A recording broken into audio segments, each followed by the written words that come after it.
Імператорський пінгвін – чемпіон з голодування.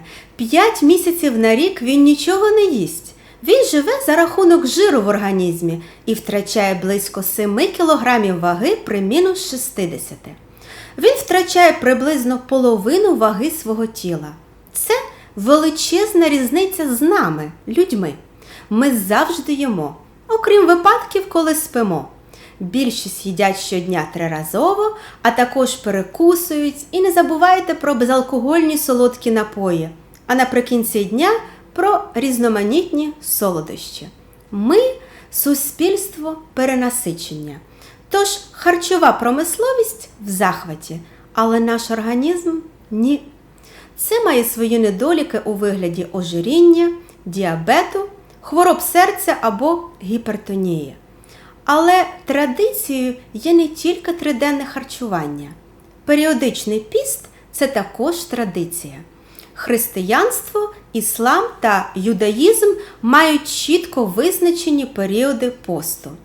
Тим часом сучасні програми посту чи то голодування набирають все більшої популярності. Піст – це найсильніші ліки, лікар всередині нас. Так писав лікар і філософ Парацельс ще у 16 столітті. Та чи є це правдою? Залишайтеся зі мною, якщо хочете дізнатися більше, тому що науковці мають ряд захоплюючих відкриттів з цього приводу. Якщо ви вперше на моєму каналі, запрошую підписатися та увімкнути дзвіночок сповіщень. Тож ви не пропустите мої нові щотижневі випуски на теми з психології, психічного здоров'я та саморозвитку.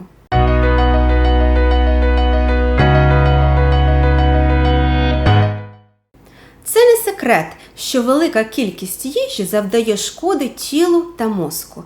Особливо західна дієта з великою кількістю індустріально перероблених харчових продуктів виявилась фатальною як для тіла, так і для розуму. Виявилось, що люди, які витримують 3 дні посту, помічають поліпшення свого настрою. Отже, голодування діє так само, як і антидепресанти. Але чому? Організм отримує менше амінокислоти триптофану, що є попередником нейромедіатора серотоніна. Серотонін також відомий як гормон щастя. Зазвичай організм отримує триптофан з їжею. Під час голодування, щоб компенсувати дефіцит, нервова система зменшує кількість транспортерів серотоніну в тих місцях, де клітини мозку контактують між собою. Оскільки серотонін зазвичай руйнується в цих місцях, це насправді збільшує його концентрацію. Серотонін циркулює довше і його ефект сильніший. Але що стається, якщо протягом кількох днів люди їдять менше 500 кілокалорій? Вже після 24 годин голодування складні цукри розкладаються в печінці. Оскільки мозок вимагає цукру, метаболізм повинен адаптуватися. Тіло отримуватиме глюкозу з альтернативних джерел, таких як, наприклад, жири в організмі. Це дозволяє нам вижити без їжі більше 30 днів.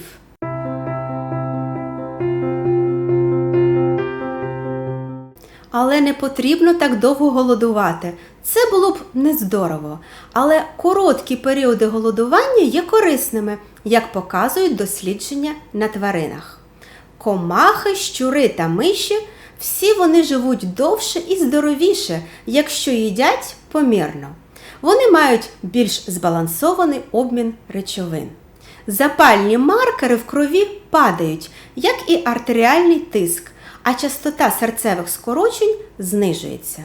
Вже відомо, що обмеження калорій в раціоні продовжує життя тваринам.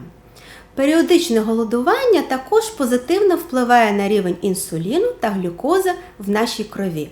Таким чином, у нас зменшується ризик захворіти діабетом. Це також пригнічує розвиток деяких захворювань. Мозок отримує, так би мовити, поштовх. Нервові клітини утворюються із нервових стовбурових клітин. І особливо в ділянці відповідальній за пам'ять, яка називається гіпокамп. У той же час відсутність їжі означає стрес. Це активує низку захисних систем. Таким чином, клітини виробляють більше ферментів, які відновлюють пошкодження ДНК. Як результат, тварини з низькокалорійною дієтою виживають довше. Вчені вважають, що рухові проблеми при хворобі Паркінсона та когнітивні проблеми при Альцгеймері можна звести до мінімума, якщо час від часу обмежувати спожиті калорії. Голодування також впливає на енергетичні фабрики наших клітин. А саме робота цих фабрик активується, а виробництво енергії стає більш ефективним. І нарешті, дефіцит їжі прискорює процеси переробки відходів в нашій нервовій системі.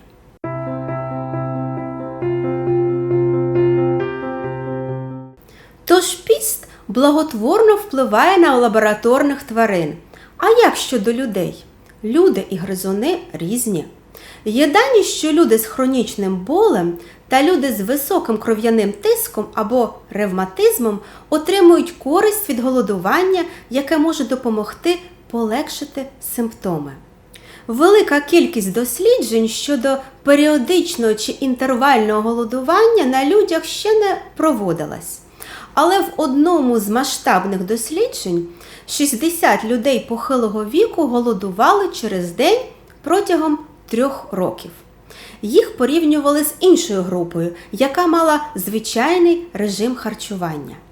Виявилось, що в групі, яка постилася, було вдвічі менше смертей та днів, проведених в лікарні у порівнянні з групою, яка не голодувала. Однак для подальших висновків потрібні додаткові наукові дослідження. Існують різні схеми інтервального голодування. Якщо ви хочете поститись, найкраще проконсультуватися зі своїм лікарем.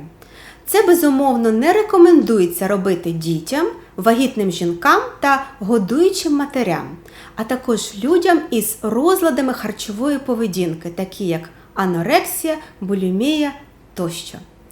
Підводним каменем є те, що після кількох днів посту у деяких людей виникає спокуса переїсти. Але для більшості людей немає шкоди час від часу зменшувати кількість вжитих калорій. Наостанок хочу підсумувати, що час від часу майже нічого не їсти корисно не тільки для нашого тіла, але і для нашого мозку. Піст робить нас щасливішими, бо він позитивно впливає на наш настрій. А також він гарантує, що наш організм самоочищається. Цим може навіть запобігти деменцію або інші хронічні захворювання, або, принаймні, полегшити симптоми цих хвороб. Сподіваюся, ця інформація була вам корисною. А ви постилися чи пробували інтервальне голодування? Мені буде цікаво почути ваші думки з цього приводу, тож залишайте ваші коментарі під цим відео.